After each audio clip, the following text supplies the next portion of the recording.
The year is roughly 30 AD. The Roman Emperor Tiberius sits at the apex of the known world. He commands legions, he possesses vaults of gold, and he can demand tribute from any nation on earth. But from the Germanic tribes along the freezing banks of the Rhine River, the emperor does not demand silver. He does not demand slaves. He demands a root. He demands a specific, twisted white root that he considers too valuable to be left in the hands of barbarians. For centuries, this plant was not just food, it was currency. It was a flavor so complex, so sweet, and so energetic that it sat on the high tables of kings and the medical shelves of apothecaries.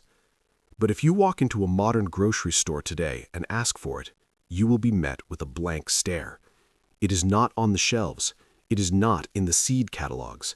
It has effectively been erased from human memory. How does a plant go from being the obsession of an emperor to being classified as a roadside weed? Did it go extinct? No. It is still out there, waiting in the soil. We didn't lose it. We were trained to forget it. Welcome to ancestral soil. The archive opens in the deep, damp history of Eurasia. The plant is known scientifically as Sium sisarum, but for thousands of years, the world knew it simply as Skirret.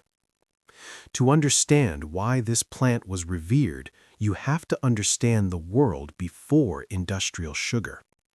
In a time when sweetness was a rare luxury, limited to honey and expensive fruits, Skirret was a miracle. It is a member of the carrot family, but to compare it to a modern carrot is an insult.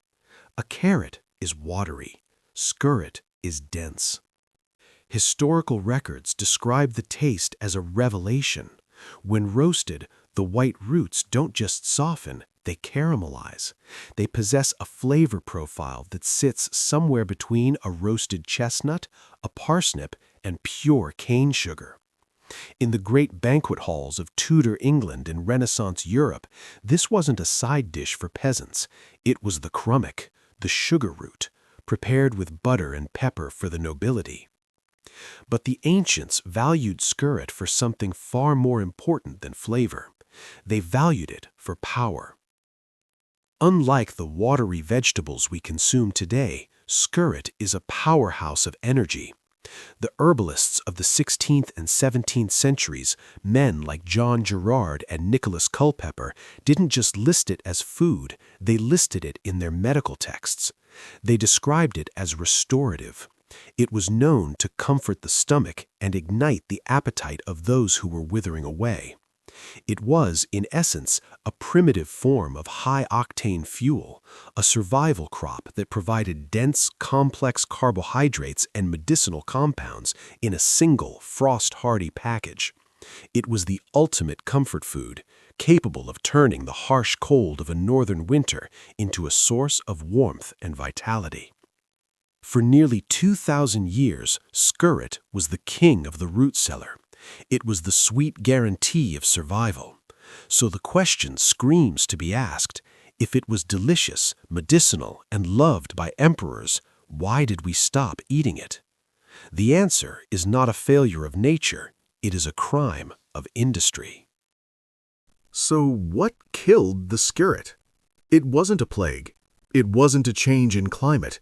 It was killed by the shape of its root.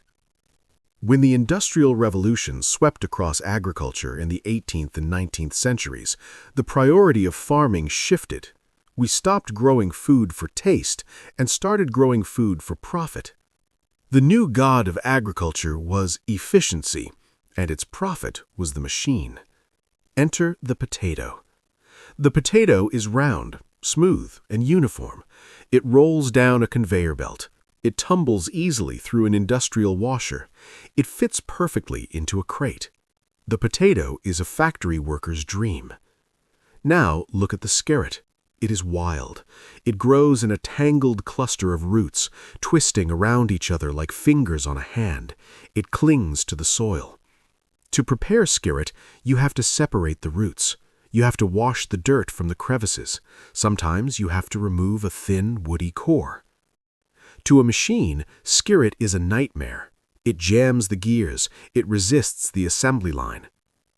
The industrial food system made a cold calculation. They decided that your time was too valuable to spend scrubbing a root, and their machines were too expensive to re-engineer. So, they made a trade. We traded the complex, sugary richness of Skirret for the bland, starchy convenience of the potato.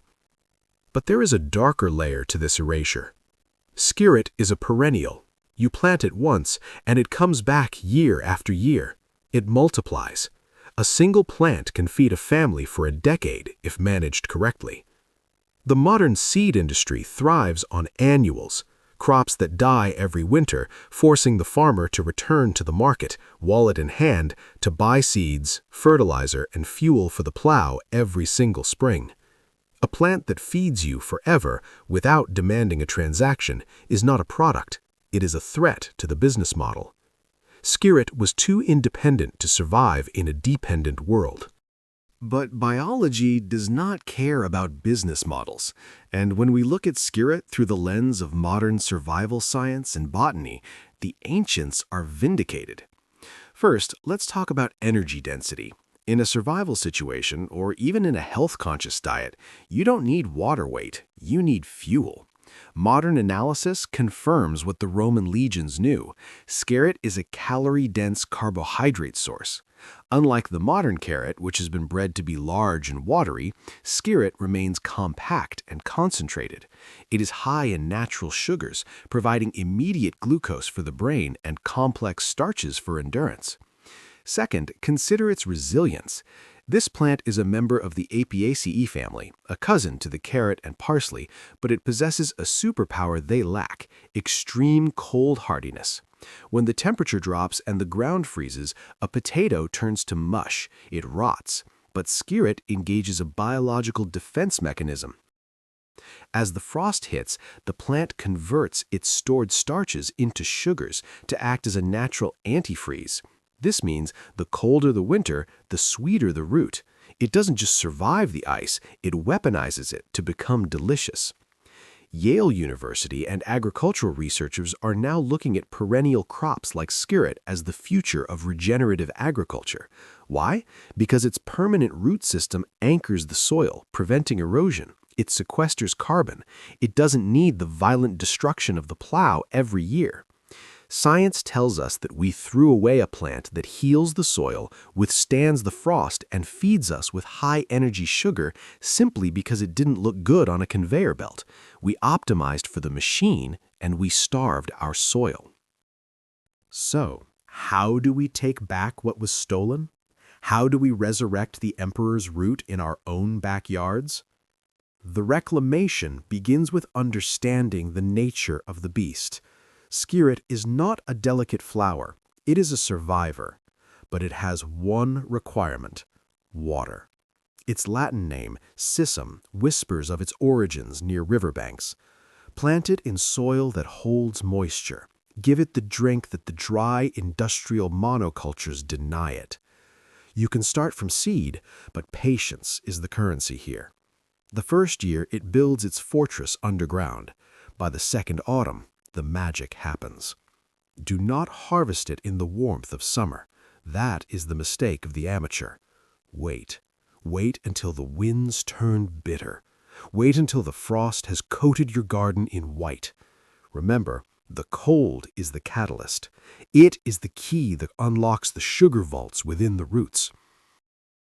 When you finally pull a cluster from the earth, you will hold a tangled mess of white roots. It won't look like a supermarket carrot. It will look like something ancient. Wash it. Boil it briefly until tender. Then perform the ritual that defeated the machines. Slide out the thin, woody core from the center. It is a small price to pay for what remains. Fry the remaining flesh in butter. Roast it until it turns golden brown. When you take that first bite, you will taste the history. You will taste a sweetness that feels almost illegal in an age of artificial corn syrup. Growing Skirret is not just gardening. It is an act of rebellion. It is a declaration that you value flavor over convenience and resilience over profit. It is a refusal to let the supermarket dictate your survival.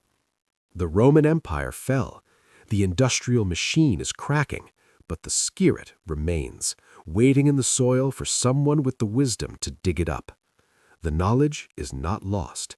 It has been returned to you. Welcome home to ancestral soil.